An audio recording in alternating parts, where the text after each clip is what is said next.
friends, I am so excited to share with you guys my favorite Bible curriculum. We're talking resources, storybook Bibles, devotionals, everything in that, just what we can use to teach our kids about the Bible and God's Word and discipling and all that kind of stuff. And I have a lot of resources. So I'm going to try to show you a little bit about each one and show inside a little bit, but also try to not make this a ridiculously long video because I really do have a lot. But this video is a collaboration with Jerilyn over at Our Homeschool Table. So I'll make sure I leave the playlist down below so you can check that out and see some other videos and what other moms are using for their Bible curriculum and resources.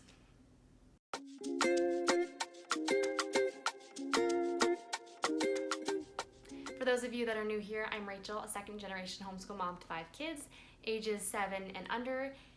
And I've got a little bit of a range of some things that I use for my toddlers, some things that I use for my first grade and third grader, and a few of these things are even resources you could definitely use with more in the later elementary, middle school years.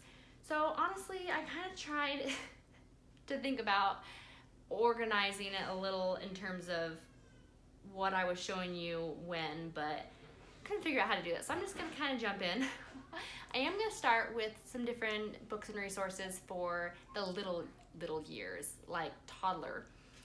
So I've got some different board books, and there's 2 different series I have. The first one is, I'm not sure what the series is called, Baby Believer, I think is kind of what the series is. Here's the first one. It's from Harvest House Publishers, and there's 4 different ones I have here. This one was the Our God Shapes Primer. This one is First Bible Basics Accounting Primer. There is Holy Week and Emotions Primer, and Jesus Heals and Anatomy Primer. And I think there's at least 5 or 6. I mean, just on the back here, it shows you several others. So there's quite a few others. I'd love to get more, but so far, this is what I've got. Might have one other that I couldn't find, but anyways, these ones are really good for anything from little toddlers to preschool, even kindergarten age. This one here for the anatomy, it's got, so here it has head and it has a little passage that correlates to that body part. We've got eyes and it shows a few verses. I think this one's probably about blindness being restored, yeah. And then ears and mouth, back. And so it's really cool in that, especially like for little ones and the young preschoolers, where it's teaching about the different body parts. I mean, simple body parts, not like anatomy really, but and getting just some good Bible verses and passages worked in.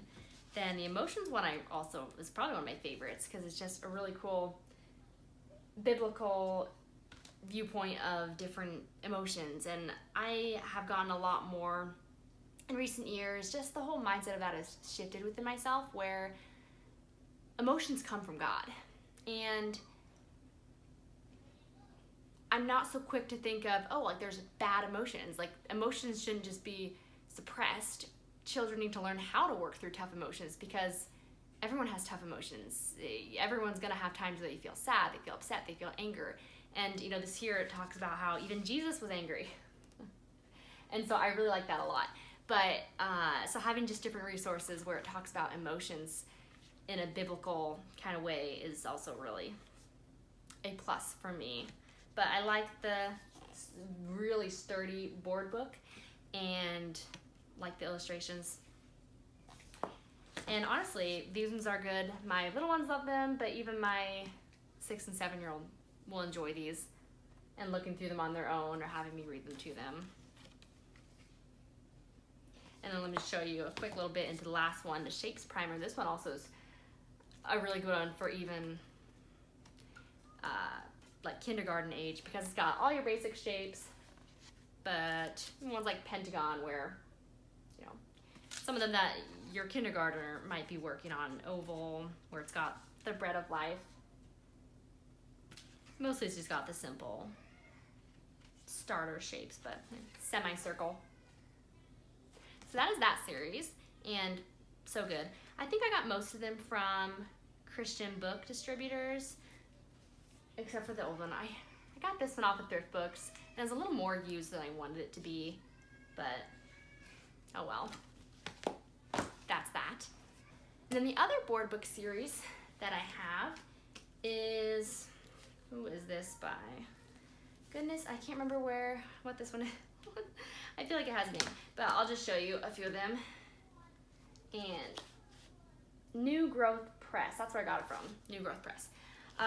And I think there's actually a few more than just these 4 I have here, but I think there's one that I have set aside with Christmas books and one that I have set aside with Easter books, and then it might just be this. But these ones are also a really good, they're board books, so they're sturdy, they're good for little ones, but these ones, even more than the last ones I just showed, are really good for even lower to mid-elementary, because they've just got really good Bible stories. So most of them have a few different stories. So it shows here what the title story is, and then where it's from the Bible, and then it just has that Bible story. And I like that at the end of, I think each one has a bit of a, maybe some kind of question. It's talking about David and Goliath and being afraid of the giant, and then it says what kind of things are scary to you and how David fought a scary giant, but he trusted God to save him, and we can trust Jesus when we're afraid. And so I like having that extra little conversational kind of starter, or making it more personal and that kind of stuff. But these have been good. That one is God Wins, and we got God Rescues, about Moses and the Exodus.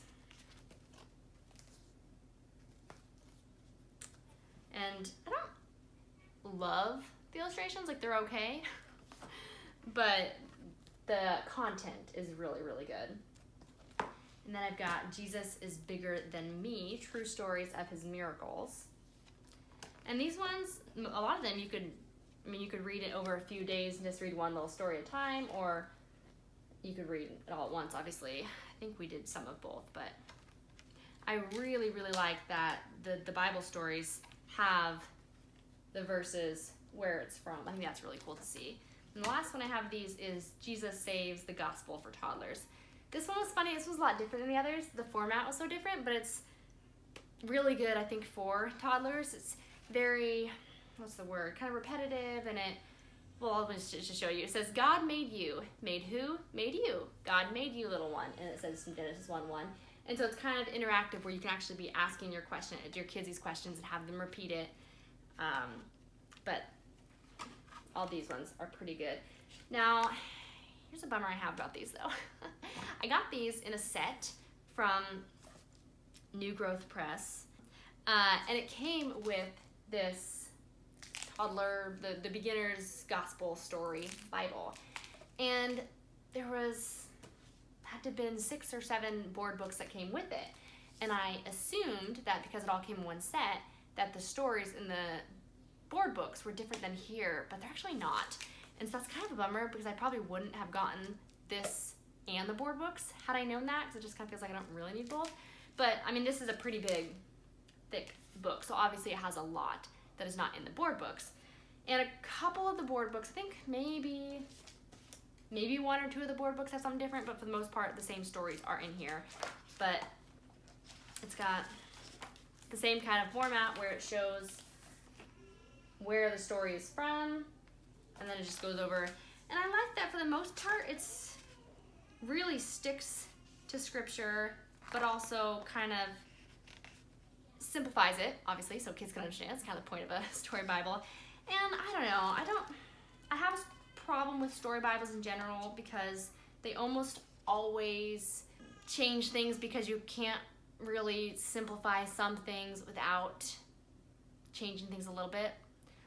Like, for example, it talks about, so it's the first story talking about creation and all, and saying that, save the special creation for last, what was missing, us, there's no mommies and daddies, no brothers, sisters, or friends. It says, do you know how many people God started with? Just 2. And then it goes on to say, 1 man, 1 woman, God made them to be like him. And I didn't like that at all, actually, because the way it's said makes it sound like, boom, he created Adam and Eve at the same time. That's kind of a big part of the story. No, he created Adam, and then he took a rib from him, and from that created woman. And so that's the only, so far we've read 15 different stories, and that's the only thing I really haven't liked. But for me, with storybook Bibles, the point of these is reading them to my young kids where I can read straight from the Bible, but not only will it be hard for them to understand, a little hard to hold their attention because it's not as intriguing and, pictures and all that. So it doesn't bother me too much because I know that, for one, I think I said it when I read it. I mentioned that he created Adam first, then Eve, and we'll do other stuff as they get older. So it doesn't really bother me. I don't love it, but just kind of something to be aware of. What do I got next? Let's see. Next I have my favorite devotional for young ones. It's called Big Thoughts for Little People. I'm actually halfway through this one right now with my 2 and 4-year-old. And it's so perfect for young ones because they're really short. It's just one page. I like how it's got the one letter of the alphabet, so it's perfect for preschoolers and learning the alphabet and all. And then it has a very short snippet about, this one is, B is for behave. It means doing what's right, be happy and helpful, do not argue or fight. And it says, do you know what behave means and all that? And then after the short little snippet, it has 3 different some questions. It asks questions about this. And so it might be asking you, like it says, are the little girls behaving? What are they doing? Point to the puppies. Are they behaving? And so it's really interactive. And that's really helpful for the young ones, for them to actually be listening and understanding and retaining and all that. And at the end, it has a Bible verse. So John 14:15, Jesus said, if you love me, obey me. So this has been my favorite devotional for the young years so far. It'll definitely be one that I keep and do again later on. All right, getting through it. Next I've got another devotional that I really like for slightly older than that one. It is the I Am 40 Reasons to Trust God devotional. And this one, I would say kindergartners through 4th, 5th grade-ish. But basically it goes over 40 different names of God. And so here we got God of truth. And I like that it shows you the Hebrew word for it. So El Emet. Probably should have chosen what I knew how to pronounce. I think that's how it's pronounced. And so it has a verse. It goes over the story. It's got some different little kind of snippets of truth. And then it's a good length for each one for that age range. Each one is 5 or 6 pages. And at the end, it's got a what does it mean? It kind of breaks it down. And it's got learn more. So most of them give you a passage or a verse where you can kind of dig a little deeper, which I also like. And then it's got what happened next. And it kind of tells you a little beyond the story. And usually the what happened next is leading into the next story. And then a little prayer at the end. So this one's been really good. But I really do like the illustrations in this one. I think they're really beautiful. It's really well done. So that is that. Next I've got my favorite children's Bible.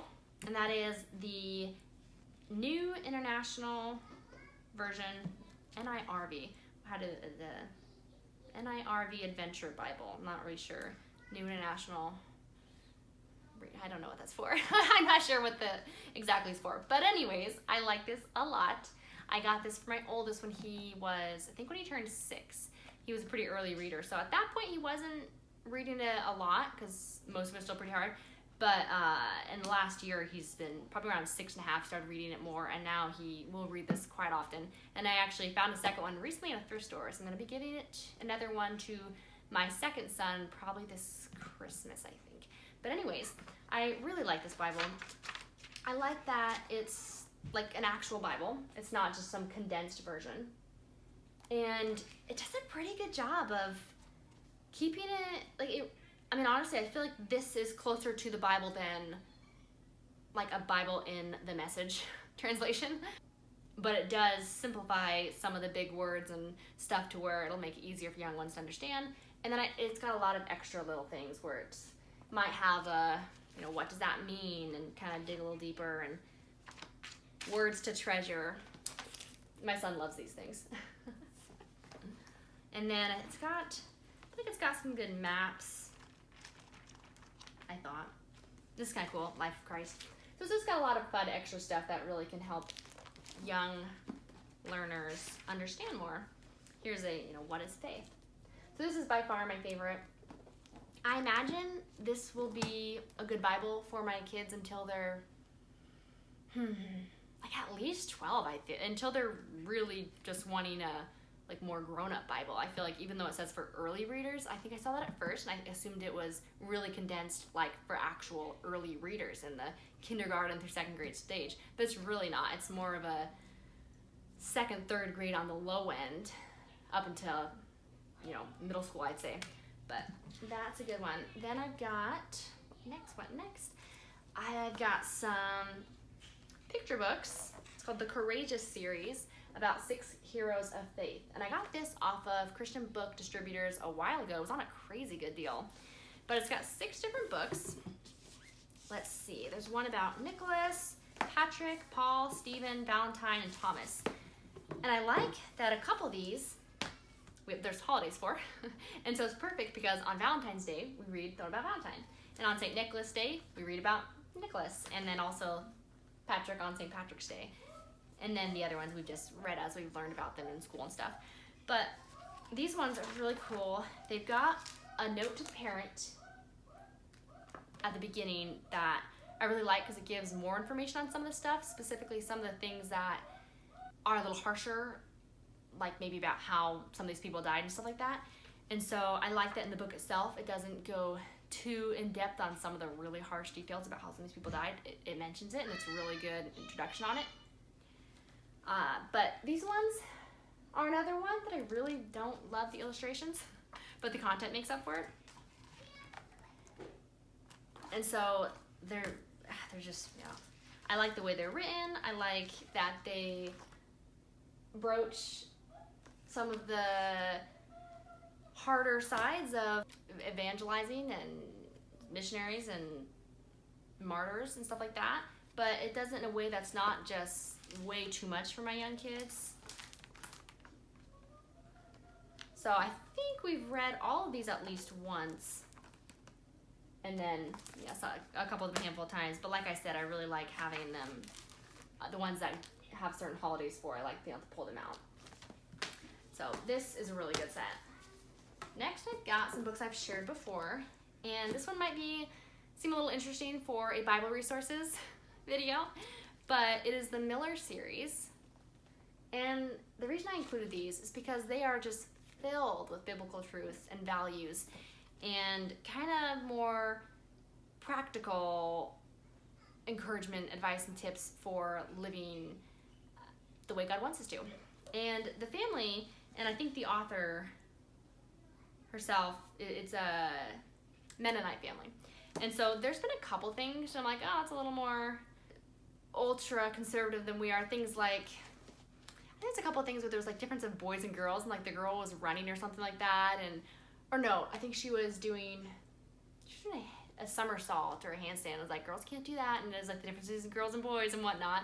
And she was wearing a dress, and so I told my kids, I read it, I was like, oh yeah, because she's wearing a dress. But I think one of them said, oh, if she was wearing shorts, it'd been fine. I'm like, yeah, it's true, because that's how we are. But in this family, it's no, the girls wear dresses. And so there's been a couple little things like that where I just talk to the kids, and yeah, we're not quite that strict on some of the things, but overall, it's just so good. There's story time with the Millers was the first one we did, and this one is definitely, the words are the biggest. I feel like it had the most pictures in it. And the stories, this was the gentlest. It didn't have nearly as much kind of harder topics. So this one was really good for, I think my kids that were listening to it when I read it were probably 3, 5, and 6, maybe a little younger, and they all loved it. And then the next ones, we read Wisdom in the Millers recently, Prudence in the Millers, and then this one we haven't read yet, Growing with the Millers. But these ones definitely have a little more topics that are a little harsher. One of them had a classmate that died and how they kind of handled that. One of them had someone had come to talk to the school, and he had gone to Haiti and had a kind of a crazy experience with a witch doctor there. And ultimately it was, the story was that God's power is so much bigger than the devil's power. But it's just not a few topics that I'm really enjoying introducing some of the stuff to my kids, some of the things that I haven't really talked a whole lot about this, but it's done in such a good way. And a lot of the stories are just positive, and but they're mostly learning things through these, and each chapter of the different books has a verse, and so you can also look that up and read it. But a lot of them, the verse is like actually in the chapter, so we wouldn't need to do that. You know, like this one, it has the chapter, or at the beginning of the chapter it has the verse, and then at the end it actually has it written out. But these are they're so pure, they're wholesome, they're just filled with such biblical values and truths, and it's old-fashioned in just the best way, and I love them so much. The last thing I have, getting through my stack, the last thing I have is what we're using currently for our daily Bible stuff, and that is Faithpedia from Not Consumed. And I've been loving this a lot. I would say this one,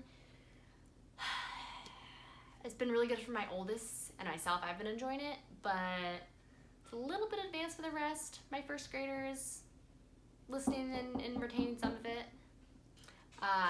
But I definitely intend to do it when my oldest is maybe like mid to late middle school, and we can all get more out of it, because like I said, it's just a little advanced for most of them, but I was so excited for it, and it's been fun. And I think there's some aspect with just teaching our kids about the Bible and discipling and all that, where to some extent we want to meet them at their level, and we want to have resources that can make God's message understandable and engaging for the young ones, because we want them to want to learn about God and to learn about His Word. But on the other hand, I think there also needs to be some, not just bringing things down to their level, but bringing the kids up a level, to where like reading to your kids straight from the Bible, even when they're probably not going to understand a lot now, but starting a good habit, and then eventually they start to learn more as they get older, and they start to enjoy it more and all that. But so even though I know my younger ones aren't probably understanding, and even what they are understanding, they're probably not retaining a ton, I still think it's a good thing to do. But this, I like that it's got the voila. And I really like the format of it. It's got, so let's see, it tells you the book, it's got the author, the general audience, the date written, the purpose, the theme, and then it has most loved verses, a little kind of summary of what the main purpose is and all that. And then it has something that kind of digs deeper in, some kind of the meaning of something, a phrase, just right here it's covenant, it tells you what it means. It has some key verses and related files, and then it just has a few pages. I think it's kind of meant to be done one book per week, although I guess I'm not positive about that. But we basically go through, read a few pages each day, and then read like 2 books worth a week. And then every now and then it's got the timeline too, that's really helpful. But every now and then it's got some different people, missionaries, or like right here, it's got Augustine of Hippo. And so I like that it's got kind of some neat history, it's just his God stories. But some of the other ones, here is Darlene Deidler Rose, maybe. But I really like that. I think it's a really neat addition to it.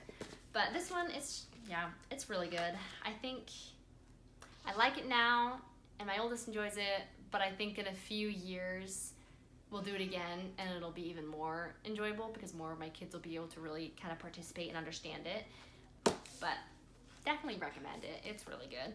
I do have, this is just for the Old Testament, I do have the New Testament one that we're going to do next. So that is what I have for my Bible resources. Kind of feel like it's a lot, but also, can you have too many? I mean, it is so important. It is. Charlotte Mason had a quote about it, and I can't remember exactly how it goes, but it was something like just about how teaching our kids about the Bible is the most important thing we should be teaching them, is that needs to come first in our home education. That was a huge paraphrase, but she had a quote about it, and I remember reading it years back, and it's just, I know that, and I believe that, and yet if I look at my days and our schedule and what I'm spending the most time on, it's like I'm not really having that thought actually carried through in my actions. And so I've tried to get a lot better about really making it a priority in action of teaching my kids about the Bible and discipling them, teaching them about God, and instilling them godly virtues and values and all that, and how important it is. And so, especially with the different kids at different ages, I love to have so many different resources, especially when some of them are more apologetics and learning about things of the Bible, and some of them are more devotions, and some of them are more biblical values, and just different types of resources. So I hope this was helpful. I hope you enjoyed the video. Make sure you check out the playlist and see the other videos on there. If you have any of your favorite resources for Bible, devotion, apologetics, then share those down below. I'd love to get more ideas. So I'd love to hear what you guys use. And if you enjoy seeing content about homeschooling and books and just raising our children to be godly people, then I would love it if you subscribe to my channel and hit the like button. And I'll see you next time.